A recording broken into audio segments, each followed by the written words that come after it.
It's the Harris Football Podcast with your host, Christopher Harris.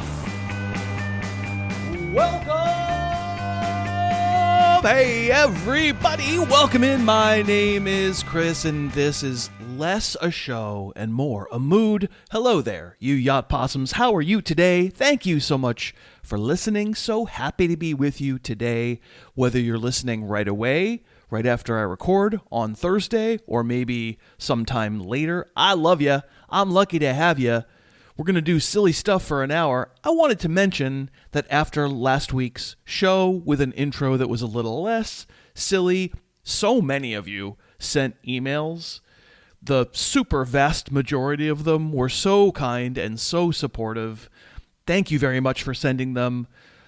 You know, doing one kind thing today, that's my goal. Try and put being a good person out into the world.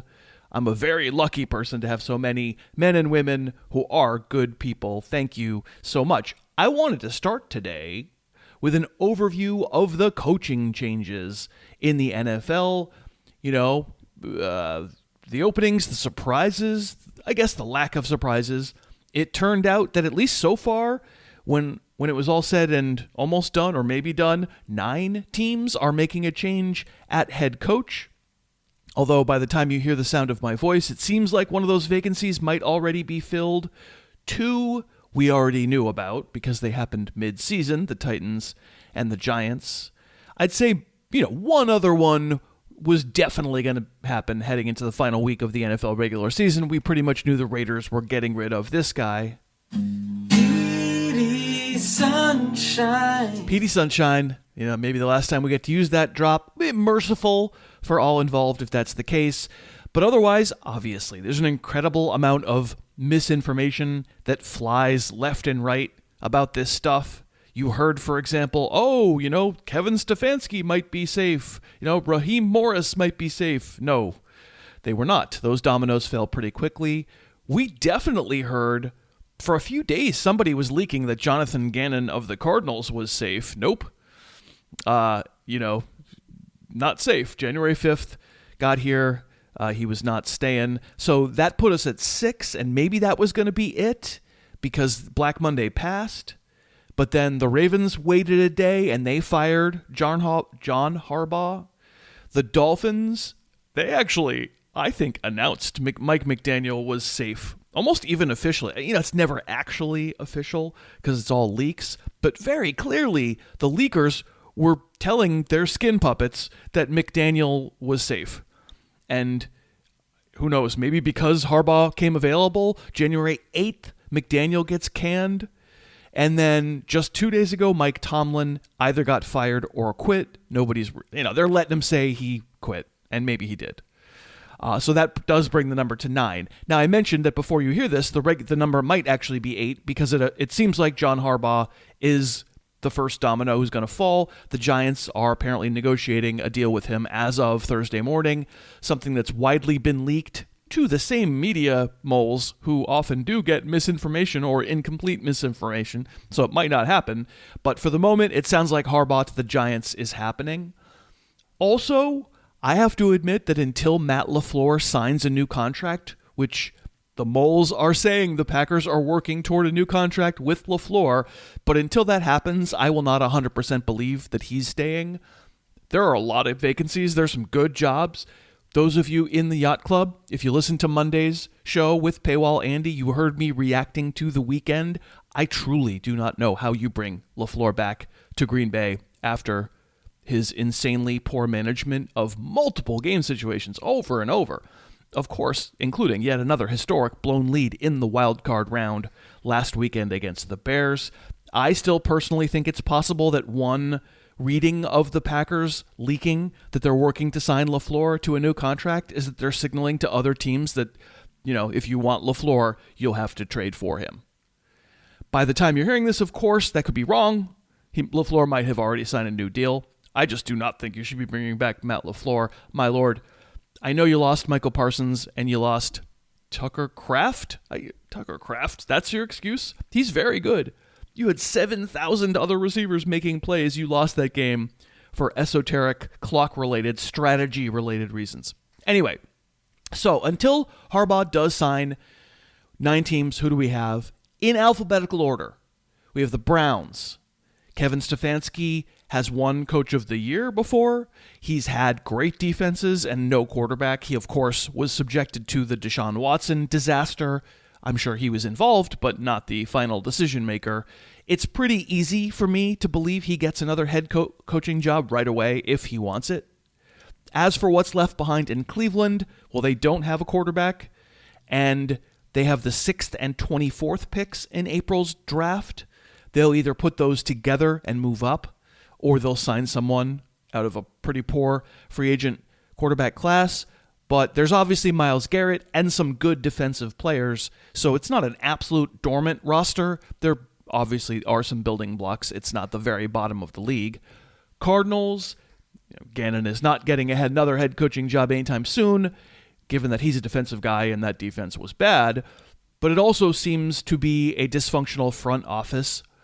They did not fire the general manager, and a whole lot of bad personnel decisions have gone into all these losing seasons, and it just strikes me as maybe the worst situation in the league just because you got to clear out the GM too there.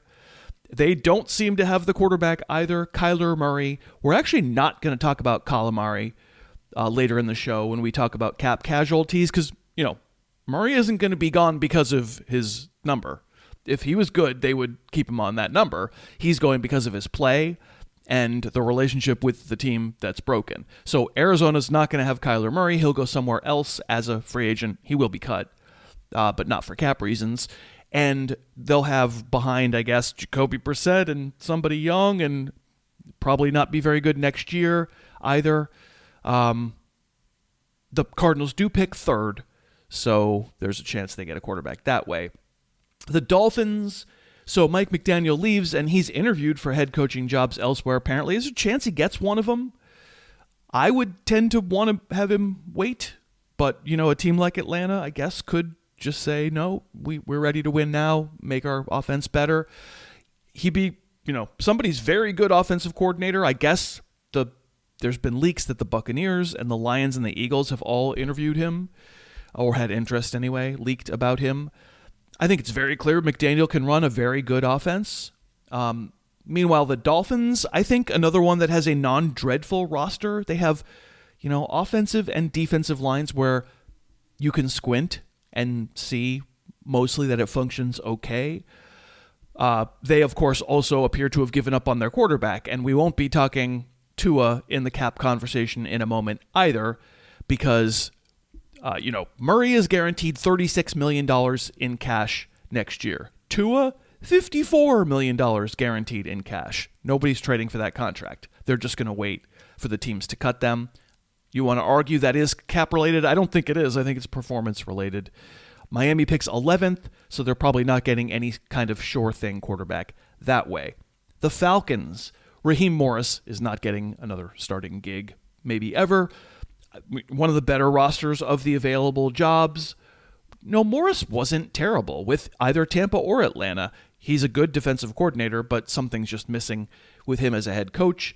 The Falcons have, I would maybe argue, the best roster of the available teams, close to it. Maybe not because of the quarterback, but the other ones that you'd argue have really good rosters also probably don't have quarterbacks except one. There's one answer. We'll get to that one. So they actually might have, the Falcons, 2 quarterbacks or no quarterbacks, depending on your perspective. And I think one of those quarterbacks could be traded for cap-related reasons. And we'll talk about that with Ben in a few. The GM, Terry Fontenot, was also let go. It's probably the right thing to do. I don't think hire a new coach with the old GM if the old GM isn't an institution. I also think that Fontenot did a pretty good job. There are weaknesses here and there for sure, but the Falcons won't surprise me at all as a bounce back. The Giants, Brian Daboll, I don't think gets a new head coaching gig right away. Probably lands as a coordinator and gets another chance somewhere down the road. As we mentioned, this is presumed to be Harbaugh. What is Harbaugh? Is John Harbaugh an all-timer of a head coach? I would argue no. It doesn't call plays, more of a culture setter. But he seems good at that. And so maybe you're not going to say he's an all-timer, but he seems really good at getting everybody on the team that, to get them to pull in the same direction and understand what they're supposed to be doing. The Giants could use some of that. Is it a good roster? I'm going to say no. They got some high draft picks. That defensive line should be good. Wasn't last year. The O-line shouldn't be good and wasn't. The rest of the defense wasn't good. Is Jackson Dart good? We're going to have a long time to debate that, but the Giants pick number 5 in the upcoming draft. They won't be focused on taking a quarterback for this year anyway. The Raiders, PD Sunshine, not coaching in the NFL anymore. And as for what's left behind, certainly you're pinning your hopes on the number 1 overall pick. That appears to be the Indiana quarterback, Fernando Mendoza. I guess the other quarterback that people were saying could be the number 1, Dante Moore, decided to go back to school at Oregon. And otherwise on that roster, you got Max Crosby for now. You have Brock Bowers. You have Ashton Genty. Man, you do not have much else. Probably, I would argue, the worst roster in the league. The Ravens horrifically missed the playoffs. Obviously, this is the roster. It's very, very good. Talent up and down. Of course, some names who have been in front of us for a long time, and like Mark Andrews just got extended for some reason and does not seem to be able to play anymore. Marlon Humphrey seems done to me. You can pick nits. You can find the defense wasn't great. There are names on that defense that probably need to go. They only have 1 wide receiver. There's work to be done, but it's Lamar Jackson, and it is a good roster. And this is really the job that everyone should want for that reason alone, the Lamar reason alone. The Steelers, they have a lot of good players too, but I think they've got some oversold players as well. Some guys maybe past their expiration date. I don't want to hear about Patrick Queen anymore. He's just not good. Most importantly, they also have been fooling themselves at quarterback with the likes of Kenny Pickett and Russell Wilson and Aaron Rodgers, and they picked 21st in April's draft. They're not getting a quarterback that way. Pickett was the 20th pick. Don't take a quarterback there. But of course, yes, a much better roster and a job opening and job security, because whoever gets that job apparently will age for decades in it, much better than something like the Raiders or Cardinals. And lastly, the Titans. Tennessee's defense is good. You heard me say it for most of the year. I mean, Jeffrey Simmons is one of the best players in the league. The defense is pretty good. Anyone taking this job, and Brian Callahan is never getting another head coaching job. It was a bad hire from the beginning, but the new coach is going to have last year's number 1 pick, Cam Ward, and it's their job to continue developing him. Turning him into a top of the league starter is not a sure thing. But if I was a Titans fan, I'm looking at Steelers quarterback situation, Raiders quarterback situation, Dolphins quarterback situation, Browns, Cardinals. I'd much rather be a Titans fan from that perspective. A couple more years of Cam Ward, at least, just to see. And we could get some discourse, and we might decide maybe yay or nay. And sometimes it's hard to tell if the situation is bad, whether the quarterback is good. But, I just don't think, for example, it's correct for anyone to be like, wow, I really am looking forward to seeing whether Jackson Dart develops, but that Cam Ward guy sucks. They had very similar rookie seasons, to be honest. The difference being that Cam Ward didn't get concussed 13 times. The Titans need bad offensive line help, badly, as to say. They need probably another receiver. They have some interesting secondary pieces among the receivers, but they probably need a main guy. They pick 4th in the draft, so they might get someone there. I think that's also the kind of roster that could see a pretty quick turnaround. Today's kickoff. Okay, on today's show, the rest of the time, we're going to talk players, because it's the time of year when we start figuring out, who's probably getting cut by their NFL team. We call this salary cap casualties, although as I'll explain in a moment, it kind of isn't that, because the NFL salary cap is fake. But we're going to run down a big list of skill position players who have a chance not to make it to 2026 with their current same teams for financial reasons. And my guest for that will be Ben Gretch of the Stealing Signals newsletter. He's great. It'll be great. I think you'll have some fun. I thank you again so much for listening today. We are sponsored again in 2026 by Wild Grain. I'm a lucky guy. I have really great sponsors, and the fact that they stick around is so wonderful. It means I know a lot of listeners have tried a sponsor like Wild Grain, and my opinion is that once you try them, you'll really like them. Wild Grain is the first ever Bake from Frozen subscription box for sourdough breads, artisanal pastries, and fresh pastas. Everything bakes from frozen in 25 minutes or less. It is so good. It's just amazing to be able to decide, hey, let's do bread with dinner tonight. Pop it in the oven for less than half an hour, and it tastes like you just got it at the bakery. In the winter months, warm sourdough bread with simple ingredients and slow fermentation process that's easier on the belly. Boy, I really recommend it. And I can get you $30 off your first box, plus free croissants for life when you go to wildgrain.com/Harris to start your subscription. That's $30 off your first box and free croissants for life. There's also some controversy about the way I say croissants. I've heard it from the yacht clubbers. I think I say it right. And by the way, the croissants are unbelievably good. Seriously, try Wild Grain. Go to wildgrain.com/Harris, or you can check out using the code Harris. Today's guest. And today's guest, it is Ben Gretch from the Stealing Signals newsletter and the Stealing Bananas podcast. You can find him all over social media. Just look up Ben Gretch. We need to get him some walk-up music. I noticed today, Ben, you're now a common enough guest on the show that's probably time for the mixtapers out there to be making you a song that's about, let's see, what should your song be about? I know you like rookies. I know you like the young players. I do. For sure. That's one thing. I do. I don't know how that plays into a song, but that's great. I'm honored. The people will find one. The people will find a hook. I mean, it's not the right time of year probably to be asking because the audience does go down a little bit in the offseason. And by a little bit, I mean half. But either way, it's time for the great mixtapers out there. Ben needs a walk-up song. You informed me before we hit the button, because I'm slow on the uptake, that I actually forgot. I asked you to do this show with me last year. So you've been through the cap is crap speech that I'm about to give. You've heard me. Yeah. Give my little thing. And you probably don't need that much convincing, but the topic at hand here is potential salary cap casualties, and I think I probably picked that because it sounds sexy, but in fact, I think the salary cap has probably as little to do as almost anything.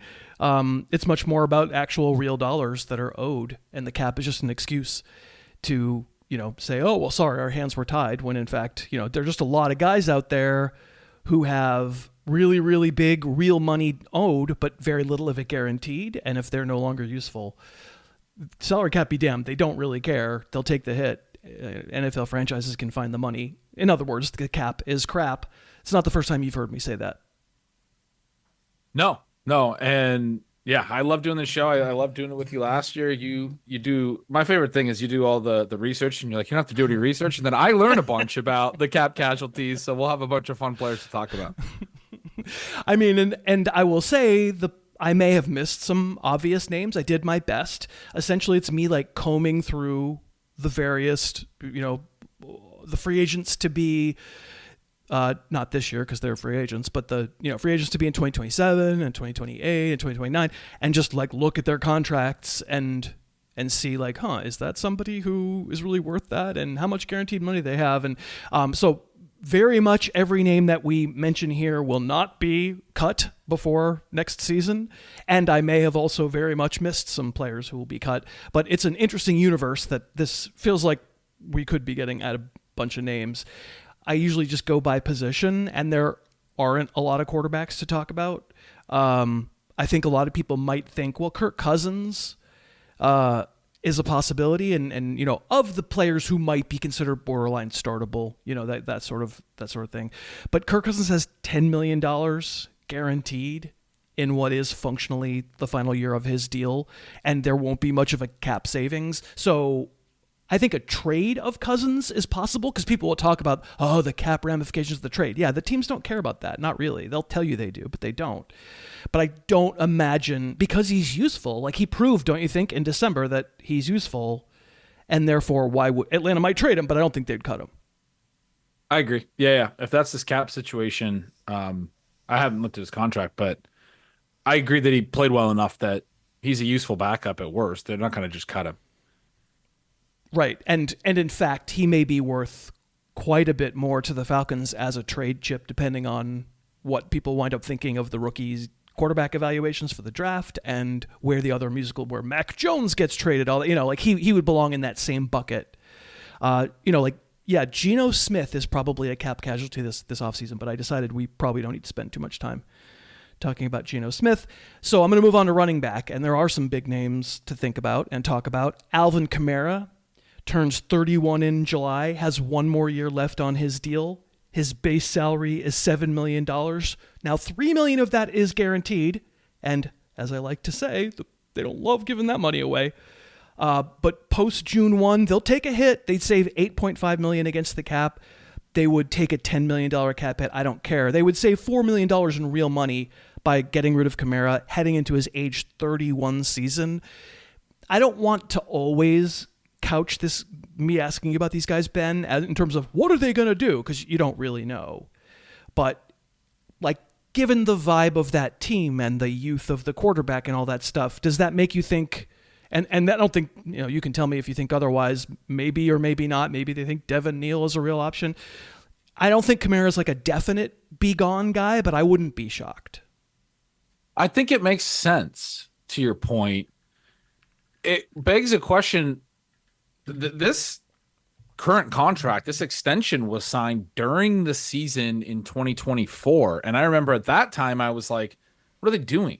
But he's because they had so much, already necessary rebuilding to do, right? And he didn't really make a lot of sense, but he's a huge figure in the city of New Orleans, and there's a lot more I think that goes into this. I would guess that they probably don't cut him simply because he is a franchise player. I think they want him to retire a Saint, and they're not really playing for much. And so, I mean, it is one of those things. I think everything you said makes sense, and they would save $4 million and it would make sense, but they would just as soon pay him $4 million to play for them in a lost season than see him play somewhere else. But yeah, I mean, I don't think that's great for his value or anyone else's. Maybe he wants to go play for a winner. Maybe a lot's changed since whatever it was, November of 2024 or October of 2024 when he signed that extension. But yeah, I guess I think he's probably going to still be in New Orleans. Yeah, and I think that extension was mostly a renegotiation to move around cap money, right? And add a little bit onto the end and add guaranteed money and all that stuff. All that stuff is capologist stuff that neither you nor I spend, every waking hour worrying about or thinking about. Unlike other potential older running back situations, this one doesn't have, to me, a very obvious, they've got the guy. They could. Kendre Miller had moments where he looked okay, and Devin Neal had moments where he looked okay, and heaven knows you love a young player. but yep. I don't see a player. You can tell me. Do you see a player there where you're like, man, they'd be fooling themselves. They'd be foolish not to give that guy 300 touches next year. No, not at all. I mean, I think Neal looked fine, but he to me looks more like a long-term backup. Yeah. I think Kendre Miller's probably good. The problem is what we all know is that Kendre Miller barely got a chance to show that this year for the first time after he's not been able to get on the field the last couple times, and then he tears his ACL. I mean, gets hurt again. It's a huge bummer that the guy hasn't been able to stay healthy, but they're not going to go forward and say Kendre Miller's a 300 touch back when he can't even stay healthy as a backup. And there's been discussion under the past coaching staffs that some of that goes back to his work ethic and what he's doing with his body and how well he's taking care of himself. And so I don't think that player is on the team at all. And that may be a reason to keep Kamara around, because that's a guy who has taken care of his body over the years and has been able to take a lot of touches every season. I don't think he's played the full 16 games or 17 games really at all in his career. If you go back and look, he always misses a few games, but he does always take 200 touches, before he has to miss some time. So I think, that would be a reason for him to be back. Agreed, and of course the draft can change all that, or like you said, he comes out and makes a public statement saying, "Man, just trade me to the Chiefs," like, please, I want to go win somewhere. But for now, sure. I think I might be on the same side of that. Joe Mixon, a player on whom lots of the people listening to this show have made a bunch of money, feels like that particular pastime is over. He turns 30 in July. Does have one more year left on his contract, but $0 of it are guaranteed, and he's an $8 million base salary. They save all of it against the cap. Not all of it. $2 million charge against the cap. But I think with Mixon, I've been asked a lot about Mixon. So is he coming back next year? And I'm like, well, he may physically just be done. I don't think we'll know that for a while. But it's, the leaks that came out about Mixon at the end of the year very much feel like they did not come from Joe Mixon's camp. They came from the Texans camp, that he went to unsanctioned doctors. He did treatments without telling us. That felt like the team telling Joe Mixon, yeah, you're not coming back. Yeah, there's rumors that, whatever he's got going on is career threatening. And at 30, again, you mentioned it, no guaranteed money here. They can save a bunch of money if they get rid of him. He's not going to be back. They like Woody Marks. They may go another direction with another young player to pair with Marks or something like that. This seems like a candidate for a team that would bring in a rookie. They already have Marks. Probably makes more sense as a pass catcher in my mind, but they haven't used him that way a lot this year. But they have a young player that they're going to probably be moving forward with, and they can add to. It doesn't seem like they'll go back to Joe Mixon, and physically it seems like he probably is just done. Yeah, we don't know that. Who knows? It isn't our place to sit here and go, I'm positive Joe Mixon can never play again because of whatever happened to his ankle. But when a team, that is a frosty relationship. When a team is like, oh yeah, this guy did us wrong by not being in the program, he's not coming back. I can feel certain saying that. Tony Pollard is an interesting name for me, even though he ended the year and kind of reminded us in the fantasy playoffs, it turns out if the offense gets slightly more functional, Tony Pollard's okay. He only has one more year left on the big free agent deal that he signed with Tennessee. He's 29 in April. He has no guaranteed money in this final year. It's a $6.7 million base salary. They would save 7.2 if they cut him with a $2 million cap charge. That doesn't matter. This will be a calculation for a new coach. We're recording this. We don't know who that coach is yet, whether Tony Pollard is worth $6.7 million in actual dollars. And he made a better case for it in December, but it wouldn't shock me to find out that an incoming coach decided to go in a different direction. Yeah, me neither. I think he's been pretty solid the last couple of years, but with where they're at in their developmental cycle, this is a luxury to pay a 29-year-old running back $7.2 million if there's no guarantee there, or they can get $7.2 million in savings. So yeah. Seems like. What was your experience of watching Tony Pollard on film the last several weeks of the season? Because he'd obviously been a huge bust and a disaster through the end of November. It was, for me, nice to see him show some oomph again. Yeah, he always seems to surprise me. Pollard's an interesting one because I have at a couple different points in time have felt like he wasn't the player that he's cracked out to be or that he's paid as. I've wanted to see more Tyjae Spears at times because I've thought he's had some juice, but he's had a hard time staying healthy as well. Come to talk about, young backups that struggle to stay on the field, but he's done some interesting things. But whenever you start to think that about Pollard, he does seem to start stringing together some big plays. And he did look really, really good down the stretch, starting in that Cleveland game where he had a couple long touchdowns.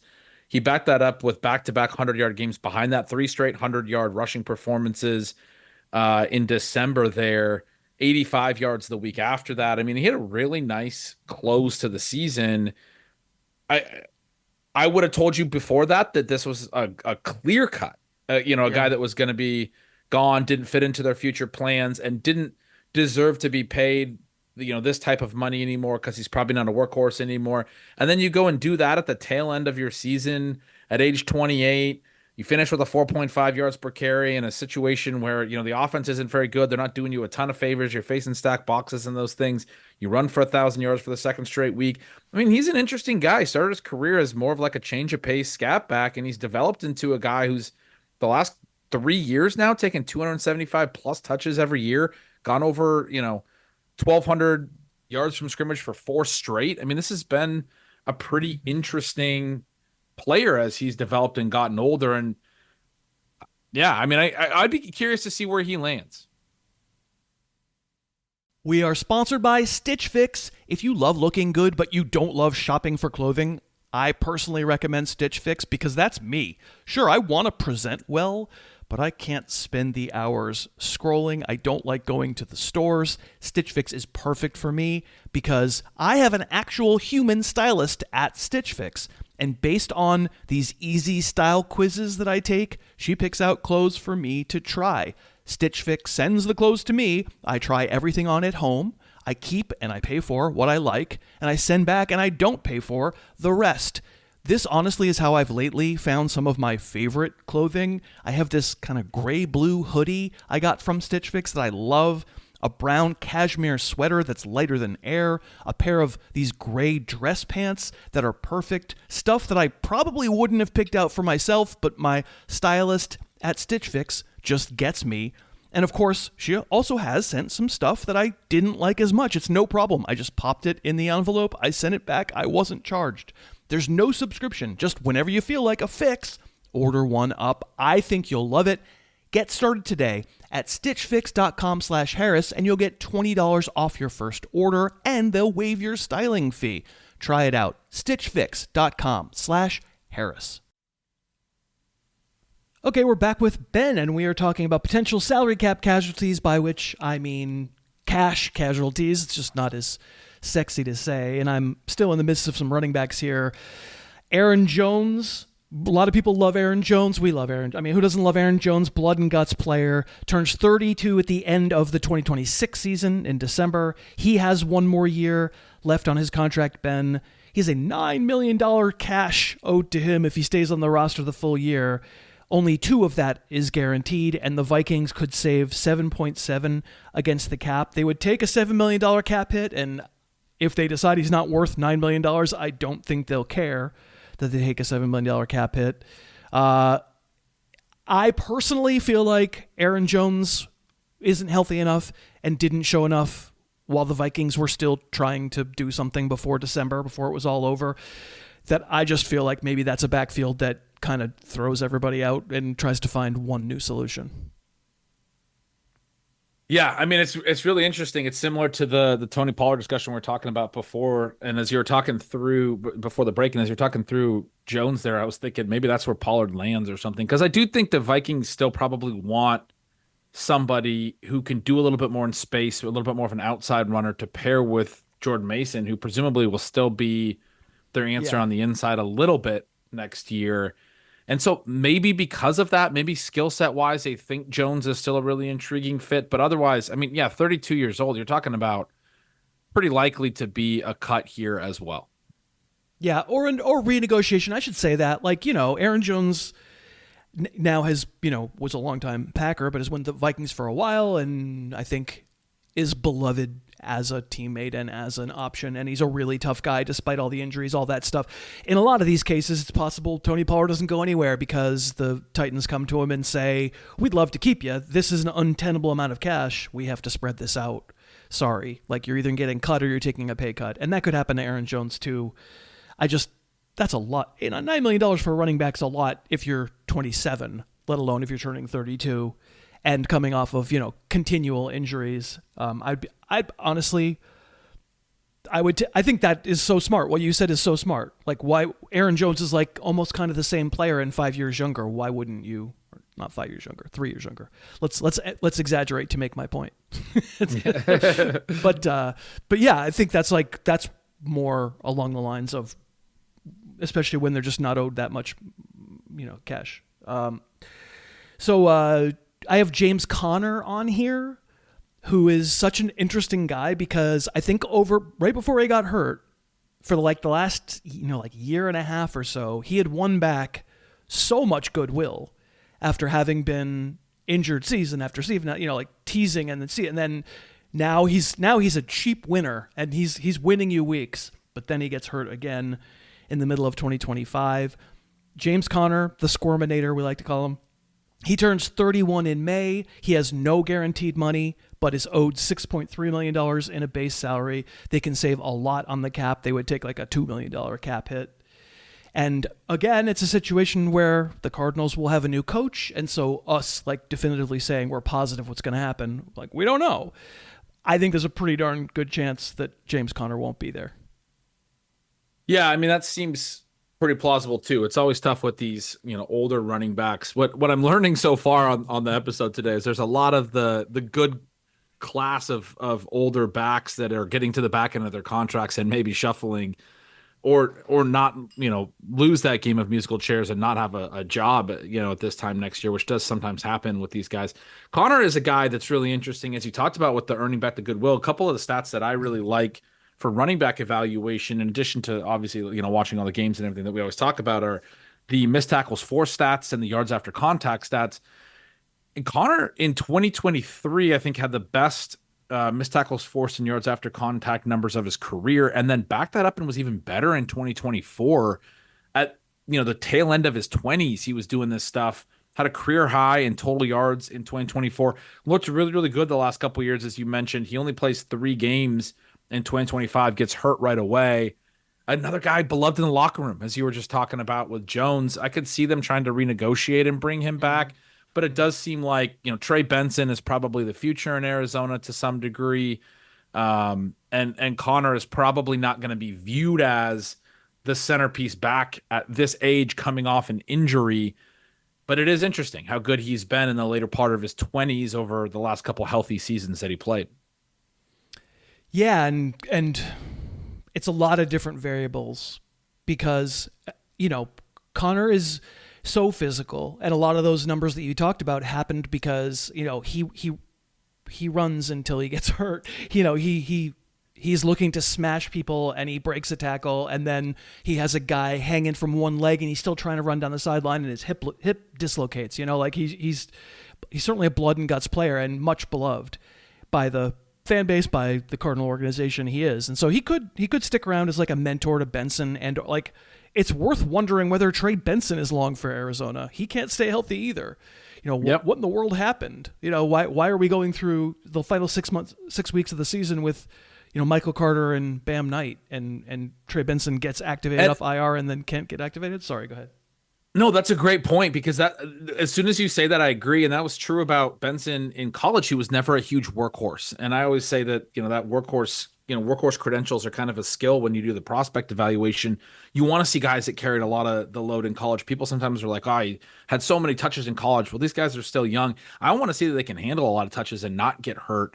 Benson did not necessarily do that. That was one of the knocks on him, even though a lot of the sort of per touch and athletic testing and all that stuff was really good in his profile. And I think Trey Benson's awesome. He's a fun guy to watch on film as well. But when you say that, it immediately makes me think that they're more likely to move on from Conner, because you can't really go into this year with 2 guys you can't trust again and run the risk of exactly what you said. You wind up with Michael Carter as your running back for most of the year. They probably are thinking, we can't really trust Trey Benson. We got to get another back in here that's young, that we feel like we can trust, and have 2 backs, so we don't do the same thing that we did in 2025 where both of our lead guys get hurt. I don't know how you could go into 2026 with Conner and Benson again. That would be tricky. So that makes me think, your point about Benson makes me think they probably have to move on from Conner, maybe even quicker than they want to. It's a great point. In Conner's case, it was a foot and not a massive ligament problem. It was a broken foot, so he could be useful somewhere. And maybe you make the argument that not being on a Cardinals team that's starting all over again at quarterback and going to have a new head coach, maybe it's better for Conner. But we won't know that until we know that. The last running back I picked out here is the only one of these running backs who has 2 years left on his deal, but even though he has 2 years, he still has no guaranteed money left on it. So David Montgomery's contract was clearly made to be torn up. It was clearly made for something to happen heading into his age 29 season. It would be a $2 million cap hit to cut him, $6 million in cap savings. He makes $5.5 million in real dollars per year that they can recoup all of by cutting him. And it feels like we've been told what's going to happen to David Montgomery via leaks that, again, clearly came from the team. Because I don't know about you, I've certainly read stories here in the last few weeks saying the team and David Montgomery are talking about what kind of situation he can get into to play more. And to me, that means David Montgomery's not going to be with the Lions next year. And to your point about, is there somebody waiting in the wings? I mean, it did seem very clear this year they wanted to use Jahmyr Gibbs more. And I don't know about you, but watching the games, when they would try to get Montgomery into the game, it did just feel like their offense slowed down. Gibbs is, for a smaller back and a speed back, has shown a real ability to run between the tackles still. And one of the things, like even in the short yardage stuff, that, I mean, you know, like some of the stats like yards before contact and yards after contact, people think of yards before contact as being all about the line, but some of that is how quickly do you hit the holes? You know, like the speed backs tend, like Jamal Charles used to always have really good yards before contact because he could hit holes so fast. You see that some when you watch the Gibbs and Montgomery stuff. And in some of the short yardage stuff, I mean, Gibbs is so quick to the line of scrimmage. That's pretty useful in short yardage as well. And he's willing to get his nose in there and be physical. That's Gibbs to me is a young back that you're at this point in his career where I don't know how you can take him off the field much at all. And so it does become tough. Montgomery, another guy beloved in the locker room, but if he wants to play more, he may prefer to go somewhere else. Yeah, he may prefer it. They may prefer to just simplify. It felt like you're right. You're right. You said it right. It felt like they already decided to simplify it. I think just in terms of touches, 2024, he averaged something like 14 carries a game. And last year he averaged like 9 carries a game. And he expressed frustration. And, towards the end, he wasn't playing a ton. I think the Sonic and Knuckles thing may be coming to an end.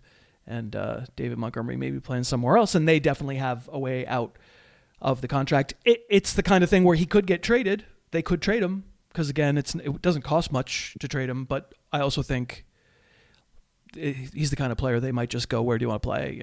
Go, we'll just cut you, go sign. Or they might say, too bad, you're stuck, and then he holds out and then we have a mess. But I think Montgomery is definitely an action player to be thinking about how the Lions could change this offseason. Wide receivers. I got a bunch of them. One of them is Tyreek Hill, who might not be a great guy. It's possible Tyreek Hill's not a great guy. Also turns 32 sorry, go ahead. No, I said, yeah, it's a big question mark. Yeah, it might not be such a good dude. Turns 32 in March. He has one more year left. It's a contract that he absolutely will not play under. Under no circumstances will Tyreek Hill be making $29 million in actual cash this season. That was a contract, that was a final year of a contract that was always designed to be renegotiated. $0 of that $29 million are guaranteed. He's gone. They make $35 million in cap savings and take a $16 million cap hit if they cut him. And someone out there might say, well, they might trade him. And I say, no one's trading for that contract. It's not happening. A renegotiation is possible. Again, another team that has a new head coach coming in, but setting aside the question of whether Hill is even good anymore, which it looked like maybe for a minute there he's going to be good, and then a gruesome broken leg. We'll find out when we find out. But I would probably be willing to bet some possum bucks that he will not be playing for the Dolphins if he's playing next year. Yeah, they would definitely have to restructure it. The cap number, I don't know if you mentioned this as you're talking about it, but it's like 51 million. Like they're not keeping him on a cap number over 50 million for, an aging wide receiver with a broken leg. The big question then becomes, where does he wind up? Because I think there are some places that wouldn't necessarily bring him in from a personality standpoint, some of that stuff. The one that immediately comes to mind that could really use a Tyreek Hill is, would Andy Reid and the Chiefs be willing to bring him back? Yeah. I mean, what do you think? That's kind of interesting. Sure, it would work. I mean, he wouldn't come back as the pure alpha that he was those first Super Bowl years, because he's just probably not that guy anymore. It's entirely based in speed. He still looked fast last year, but maybe not like the fastest person in the league. And But like, if there's no Travis Kelce, if Mahomes is coming back from his own torn ACL, there could be some smoke there, and maybe in organizations that's willing to take chances on his. I will undersell it by calling them personal foibles. Speculating where is somewhat of a fool's game, because it's going to come down to how much money people are willing to pay. Tyreek Hill doesn't strike me as the guy. He seems to have financial obligations. He needs the money. And so, the Dolphins don't have a quarterback. The Dolphins don't have a head coach. Tyreek Hill's not playing for the Dolphins. And again, this says nothing about, that was an awful injury. That was a very, very bad broken leg, and who knows if he can even play. Brandon Aiyuk. I think I can feel you and me, Ben, we're really going on a giant limb here. He's not going to play for the 49ers next year. That has been one of the most fascinating, falling outs that we've ever seen. Yeah. They just signed him to a huge contract extension last year. He played a few games. He got hurt. And now they were voiding all of his guaranteed money, during the season, saying that he didn't rehab, didn't show up, all of that stuff. He posted the video driving past the stadium, and then there was some stuff that like people can't get in contact with him. I mean, I hope he's doing well on a personal level. Yeah. Brandon Ayuk's game is great. I mean, we'll see. It's a torn ACL, and he didn't play at all, so we don't know if he can. I assume usually people come back from that injury and can play. My guess is that this is less about the Niners thinking, oh my God, Brandon Aiyuk can't play anymore, therefore we're going to callously take the money back. That's usually not how NFL teams play it. Usually they don't. If the guy's being a good soldier, they usually just pay him. I have a feeling Brandon Aiyuk wasn't being a very good soldier, and so I don't know, is he a cap casualty? Is he just cut? The fact is there still could be a grievance. Who knows? Because that's a lot of guaranteed money. You're right. He got that a year and a half ago. It's wild. But I think you're going to tell me, if I ask you, that when last you saw him before his torn ACL, Brandon Aiyuk looked like a number one receiver in the NFL. Yeah, I mean, we didn't get a ton of him last year. He was coming back from whatever it was, hamstring or something, in August, and was kind of a slow start to the year for him, and then he tore the ACL after 7 or 8 games. The year prior, he was a star. I mean, it's so crazy because, he wanted out coming off that huge 2023 season, and you had teams like the Steelers really wanting to trade for him. There were a lot of people I saw that, that do a lot of the film stuff that were talking about him on terms like he was a top 10 wide receiver in the entire NFL. I mean, he went in the second round in drafts just last year in 2024. In fantasy, and the numbers were crazy. He was over 3 yards per out run and all this stuff. And I mean, I think he can still be a really good wide receiver at the NFL level. He may be a pretty undervalued player. It's just a question of, does he land in the right spot? Is, he there in the right spot mentally? Is he going to get out there, and really prepare and be ready to go and all of those things? But I mean, talent-wise, yeah, he's still pretty young. I think it's definitely still possible that he could play again. It's just tough. You're multiple years removed from this now. It feels a little bit like Michael Thomas. We did this with Michael Thomas for a few years. Had a great early career. Started to have some issues. With the team. We never really saw it again.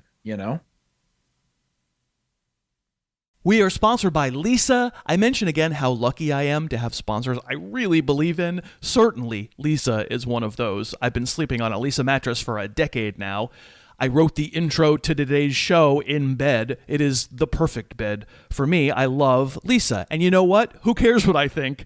Because a bed is incredibly personal. Lisa has different mattress feels depending on your preferences. Are you like a hot sleeper? Do you like firm mattresses? Do you like a hybrid feel? You pick one out, they send it to you, and you get to sleep on it for 4 months, 120 days, and decide if you like yours as much as I like mine. And if you don't, let them know. They'll come pick it up and they'll refund you. So if it's time in your household to think about a new mattress, well, I would love it if you would check out LEESA.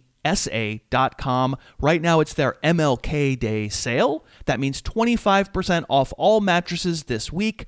Plus, if you check out using the code Harris, they'll take another $50 off the top. If it's time for a new mattress, check out Leesa. I think you'll be glad you did. Leesa.com for 25% off, and for an extra $50 off, use that code Harris. All right, we're back with Ben, and I've got some more receivers to run by you. This is much more speculation. This is, Tyreek Hill, Brandon Aiyuk are not coming back to their respective teams. This is me just kind of trying to guess based on numbers, not so much about relationships with their teams. But Michael Pittman for the Colts, that's a lot of money. $22 million receiver. Like if you told me, these teams can afford anything that they want to pay. This is not really that. But everything is a market. And if I told you that Michael Pittman is Michael Pittman relative to other receivers in the league a $22 million a year receiver, what would you say? Maybe, because there are some guys that have gotten paid.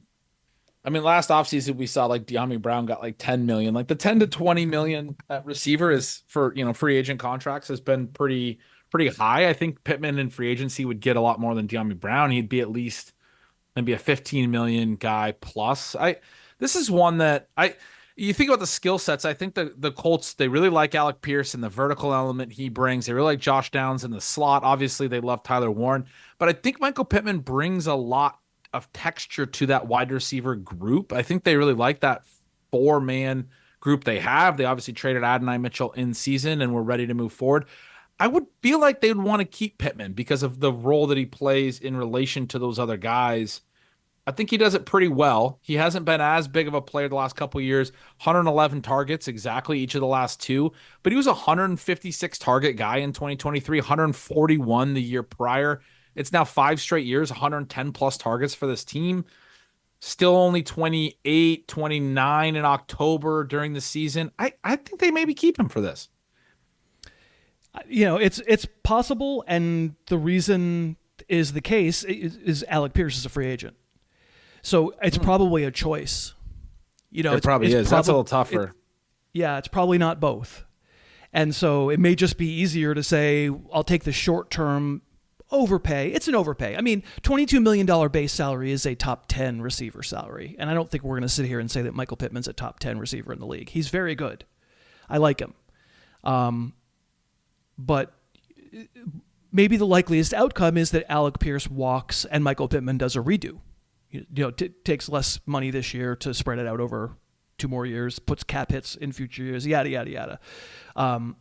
And therefore, and he's obviously been a centerpiece of an offense that has gone through multiple iterations with multiple stupid quarterbacks, and maybe they have a less stupid quarterback, or maybe he's exactly as stupid. We'll find out. But it is not a workable contract. But yeah, I think the fact that Pierce is a free agent makes it feel like maybe that foursome won't be back in one form or another. And you're right, it might not be Pittman getting cut. He turns 29 in October. Stefon Diggity, as we've been known to call him, plays for the Footy Pajama Patriots. They are, of course, still alive and therefore not currently assessing whether they're going to cut him.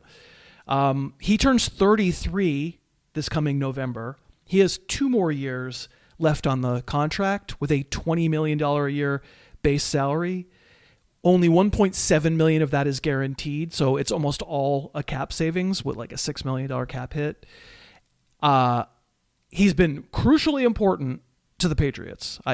He's been their most important receiver, no question. He hasn't been this good. He hasn't been worth that money. And there's off-field stuff that obviously is brewing around him that may explode, and we might find out much more bad stuff that Stefon Diggs has done. I certainly don't view it as a fait accompli that he returns next year. Oh, I don't either. I would at this age, and part of it, I agree with you. He's been really important to them, but part of it is they haven't ever been able to get him running full routes for whatever reason. He's been more of a part-time player. They've done a lot of rotational stuff. I think as important as he has been and as good as he has been, I think they probably were expecting more. They didn't get a lot out of him in their first playoff game. We'll see how the rest of the playoff run goes. But at this moment, having just seen the wild card game, I I mean, I think they're probably looking for external answers and hoping to get a better, clear wide receiver one than maybe they were hoping Diggs would develop into. I mean, obviously coming off an injury and everything, they maybe weren't expecting it early in the year, but for him to still be somewhat of a rotational player at this point and at the age that he is, I had really high hopes for Diggs this year, and I thought he was really good for a long stretch. I do think it kind of down the stretch here, going into the postseason, has been a little underwhelming for me and probably will lead to him not being a Patriot next year. Yeah, I don't know. I mean, it might be that. It might be. He definitely seems like a leader, and important in the intangible ways to a good young team. That doesn't have a lot of veteran players in important positions. You said it. I think you encapsulated my feelings on it big time, which is within the constraints of doing it with the way the Patriots do it, which is cheap. They're cheap. That is a cheap team. They are very, very. They are cash to cap, as they like to say. They'll spend to the salary cap, but they're not renegotiating deals to spend Eagle money. Like to spend $30 million over the cap. They're not doing that. So they have to work out a scenario where they get a replacement and use Diggs' money on this replacement. You said it, externally. And the name that always comes up when you talk about this with Patriots fans or people or whatever is A.J. Brown. Because Vrabel drafted him. He's obviously on the outs. He didn't play very well down the stretch, and he sure didn't play well in this game against the 49ers. He's owed a ton of money, but it would be Philly who would have to eat the contract, the cap money, all that stuff. They could trade the contract. The actual cash obligation goes to the Patriots, and I just don't think the Eagles care very much about cap. So in a case, just for example, they can get their hands on A.J. Brown and decide that's something that they still think he's good. They would be probably willing to do that sort of trade, not trade, cut Diggs and trade for Brown. Yeah, totally. Yeah. What's your impression of A.J. Brown right now? He's, we're probably not feeling as good about A.J. Brown at the end of 2025 as we did at the beginning. Oh, no. Brown's always been one of my favorite players and kind of a brand guy for me from the earlier years of my time as a content guy. And I'm a huge fan of his. It's tough for me to be objective on him. He did have a really tough year this year. I mean, obviously you have to admit that. I do think some of it was scheme related and some of those elements. But I mean, coming into this year, he a crazy stat, because anyone going over 2.0 yards per route run is really, really strong. A.J. Brown had gone over 2.5 every year of his career, another half yard per route, dating back to his rookie year. Every single season of his career, that fell down to right around 2 per route run this year, which, I mean, is better than I think people would guess based on how he actually played and performed in fantasy.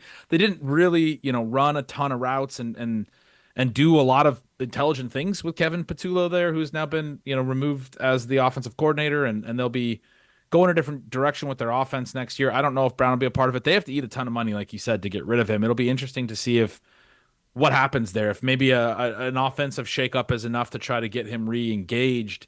But if he is gone, I mean, I think a different situation could reignite Brown, is kind of the way I would say it. But yeah, I mean, you have to feel a lot worse about him right now than you did going into last year, because this was really the first non-elite sort of season of his career. I mean, I think from a per route basis, he's been really, really good for most of his career. There was a lot of miscues this year, a lot of effort stuff, a lot of, drops issues. I mean, just different things that were never really an issue with A.J. Brown. I think he's a receiver who has a ton of those intangibles, and it's a bummer that, this season went the way it did. Yeah. Like you said it right. Like, it's not even with Brown. You can make the case that his fantasy season was fine. It was okay. It wasn't maybe a little disappointing, but he didn't completely flame out. He didn't get totally hurt or whatever. But watching it, you watch that playoff game and you go, catch that ball. He catches that ball in that last drive, it's a perfect throw. Jalen Hurts is having a hard time making perfect throws. I think the bloom is a little bit off the rose, but I think Vrabel would overlook it. I think he loves the guy. They would have to take a dead money hit to trade him. But again, I don't think the Eagles care about that. They would save some money on the cap and then take a dead money charge going forward. Obviously, that would be much bigger. But I think he's guaranteed like $29 million or something.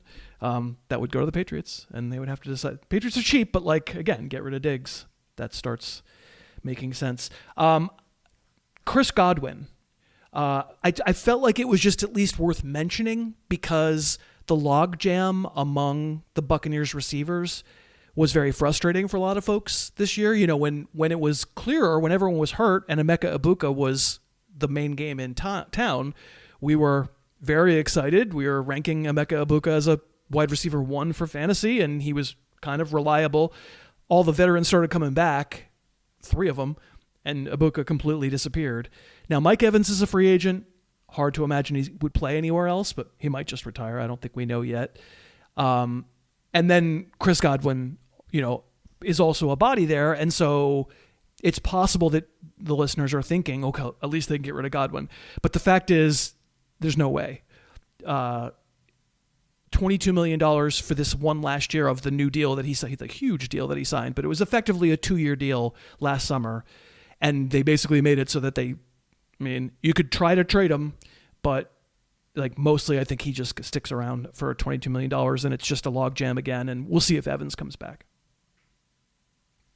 Yeah, I mean, he's a fascinating one. If you would have told me, like you said, mid-season when Egbuka was doing as well as he did, that they might do something crazy with Godwin, even with all these guarantees, then I think I would have believed that. But Egbuka is struggling down the stretch, definitely complicates things. Godwin, for people that don't remember, I mean, he was looking like he was going to hit free agency last year, and it was at the 11th hour, right before the legal tampering period. I mean, Sunday night, I think, before the Monday morning legal tampering period opened up, that they signed him to a huge deal that raised some eyebrows. And then when they drafted Egbuka, I think raised more eyebrows. People were like, well, man, this whole Godwin thing, like maybe they should have let Godwin walk. He's coming off a major injury. Obviously didn't get a ton out of him in 2025 coming off of that injury. You would assume that when they signed him to that deal less than a calendar year ago, as we sit here and record this now, that they were thinking 2026 would be, you know, the second year removed from the injury would be a year that he would be a pretty big contributor. And so I'm guessing that that's probably still what they're thinking, especially, you know, Egbuka has a good year, but because it didn't close as well as it did, Jalen McMillan finally got back and did some things, but seems like, you know, more of a role player. Mike Evans, obviously at this point of his career, there's questions, like you said, about whether he'll even continue playing or the health or what have you. I would assume that they're thinking Godwin's still a big part of their 2026 plans. Yeah, I do too. And I mean, if Evans isn't there and it's Egbuka, Godwin, McMillan, I kind of understand that receiving group. It's a good receiving group, and I kind of understand how it all fits together. And it would probably be like comfortable enough, because you know Mayfield is going to throw a lot, and so like it would be comfortable enough that it would give Godwin and Egbuka a chance to be valuable for fantasy. If Evans comes back, I mean, you know, someone's going to be valuable. It's probably going to be Evans, but everyone else is going to be very up and down, which will be annoying. Calvin Ridley, a much reviled player on this podcast. He turns 32 in December. He has 2 more years left on that same Titans team we talked about earlier. He has $20 million a year base salary, $3 million of it guaranteed. You take an $8 million cap hit to save $18 million and then get rid of the, as I say, $20 million cash obligation. You know, the Titans don't have a lot of salary. And so they're not in a position where they have to get rid of salary. Oh boy, what are we going to do? But like, why would you willingly pay Calvin Ridley, you know, $17 million more than you have to? Yeah, I mean, this makes me think, especially you saying they have a lot of cap space, and I knew they did from all the coaching search, and people are talking about the different stuff. This makes me think Pollard's more likely to be back, because if you could free up this kind of money, getting rid of Ridley, you would do that and keep Pollard and pay Pollard, I think, a lot quicker. You mentioned, having watched the games, like Ridley's just been a tough guy. I drafted Ridley at a couple spots this year thinking, look, they have rookies behind him. I didn't trust Tyler Lockett anymore. That part of it was right. Ridley could get 1 million targets. He was really tough in 2024, but a lot of it was off-target throws. Will Levis wasn't necessarily accurate and these things. Maybe with Cam Ward, he has a good 2025. There's just, you look at the body of work the last couple of years, there's been some real effort issues. There's been some drops issues, some concentration issues, the inability to stay on the field. I don't think I could draft Ridley again at this point. I think, as you said, I'm always more of a youth fan. Wherever he winds up, I don't think it's just going to be too much of a headache for me. I don't know that it's going to be very reliable. I think the Titans probably are feeling the same way. I don't know why they would want to spend this kind of money to bring him back. Agreed. I think he's gone. I put a couple of more names in the rundown, like Darnell Mooney, who has an $11 million base salary. As you say, like we are with $11 million, it's a lot of money, but by NFL standards, I still think probably none of it is guaranteed. Great chance he's gone. Curtis Samuel unquestionably will be cut. Somehow Curtis Samuel, he's got a good agent. That's all I can tell you. Curtis Samuel's paying $6.5 million. That's something else. Actually, the only other player is TJ Hockenson. 29 in July. Has two more years left, and I think we all remember when he signed his big deal and immediately did not perform like he deserved it. He has a $15 million base salary for this season, and none of it is guaranteed. The last 2 years of his deal, no guaranteed money. There's a $15 million cap savings and a $5 million cap hit. It seems to me like they almost kind of replaced Hockenson in season. He got marginalized in a major way even during the season. I wouldn't be surprised. I mean, he's a big name. I wouldn't be surprised if he's on the market, free agency. Yeah, that would be interesting. I think before the ACL had obviously a really good start to his Vikings career after they traded for him. Had some moments for sure. Has not necessarily gotten back to that level. They have Addison, although Addison's back in the news and seems to not be able to stay out of trouble off the field. But if they think Jefferson Addison is the 1-2 punch they want, they've done some stuff with Naylor and some of the other guys. Then maybe they do let Hockenson go. But I mean, I think he's still probably a competent tight end. If he is on the market, it'd be really interesting to see where he lands. Yeah, he got the new deal in 2023, like that summer. Like, wasn't he holding out? And then I think he tore the ACL that season. So it is fair to say, like, maybe I'm being a little harsh. He immediately stopped performing like the guy who deserved that contract. Yeah, he tore his leg, Harris. Shut up. But reality's harsh, and it strikes me that the Vikings do have a lot of guys to pay, and that's an awful lot of cash. Not cap money, but cash to be sitting on Hockenson. Other tight ends, I'm not going to get worked up about. Evan Engram, Jonnu Smith, even Dalton Schultz, who had a big volume year among your catch and fall down tight ends. These are all possible cap casualties if their teams just decide, listen, that's too much cash. But they're also easily potentially cap contract redos. Because at some point when there's no the point of putting no guaranteed money at the end of these contracts is to say, all right, man, like you're either going to renegotiate and we're going to spread you out over more years or you're gone. And they have to just like look at it and decide how much they want to stick around. But I think that's probably just about every name that I thought of upon doing research here. And I appreciate you helping me sort through them. And in particular, yeah, isn't it weird? I mean, maybe the world would be a better place if Tyreek Hill just kind of didn't play football anymore. But he can be a real, like a tipping point type player. If you said it, like, are the Chiefs even the best? Like, we could sit here and think of like great landing spots for the Tyreek Hill skill set, like good offenses. They certainly use a guy who theoretically can do what he can do. Yeah, I mean, the Bills, one of the Chiefs' biggest rivals, have needed some wide receiver help for a long time. They brought in Brandon Cooks, and you mentioned Curtis Samuel, and they've been looking for these kind of smaller, faster types for various reasons over the years. Maybe they would be a fit. I don't know, but I think the biggest thing I learned today is there's a lot of. I mean, we named a lot of guys on today's show that had a long fantasy football history or at least successful seasons or what have you. There's a lot of interesting names out there, a lot of name value that could be changing teams this year. But yeah, we'll see how that goes. Well, I appreciate you doing this with me again, unbeknownst to me, for the second straight year. You can find Ben on social media. Just look up Ben Gretch, Gretch. You can subscribe to the Stealing Signals newsletter, and you can listen to the Stealing Bananas podcast. And I would love it if you would do both of those things to support Ben's endeavors, because he's great. And also the mixtapers out there, of course. We are looking for your walk-up music for Ben. Very good, my friend. Thanks for doing this in January. I really do appreciate you. I appreciate you. And we all appreciate you for listening. Thank you so much. Let me also send some appreciation to the sponsors, because without sponsors, there's no show today. We had 3 great ones. We had Wild Grain, Stitch Fix, and Lisa. If you're interested in anything I had to say about today's sponsors and you have the means, if you could, check out the show notes for all the info and try them out, use the codes.